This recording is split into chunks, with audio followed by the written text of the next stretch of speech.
يعني هي نقلت على اقرأ؟ نقلت اقرأ جزاهم الله خير، هم لهم الفضل الكبير في هذا.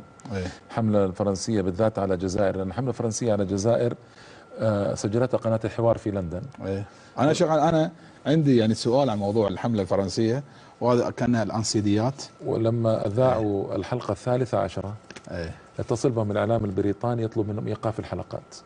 هذا سؤالي انظر إلى حرية ماذا التعبير، الذي يقولون حرية التعبير ماذا قلت؟ وديمقراطية طيب ماذا قلت في هذه الأشرطة والمحاضرات بحيث يتم إيقاف برنامج؟ احتج عليهم الإعلام البريطاني بأن هذه الحلقات تفسد العلاقة مع فرنسا، وأنا ما ذكرت إلا ما فعل الجزائريون ما فعل الفرنسيون بإخواننا في الجزائر. إيش دخل الحكومة البريطانية في القصة؟ وهو عجيب، الكفر يمالئ بعضه بعضا، وهم يدعون حرية التعبير ويدعون ديمقراطية، لكن إذا مست مصالحهم أدنى مس يتخلون عن كل تلك الدعاوى.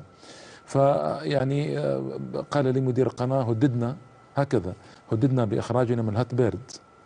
والهاتبيرد رئتهم طبعا يتنفسون من خلالها القناة. هي كانت تبث على قناة الحوار، قناة الحوار في لندن. حوار.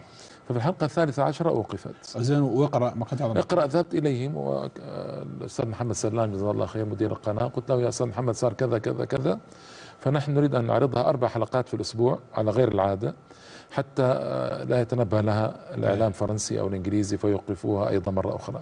فوافق جزاه الله خيرا. في 4 أشهر و10 أيام انتهينا من 74 حلقة كلها. 74 حلقة. نعم. كيف كان انطباع الجزائريين على هذه الحلقات؟ جيد الحمد لله، يعني الحمد لله كان جيدا، ويذكرنا إلى الآن بالخير يعني.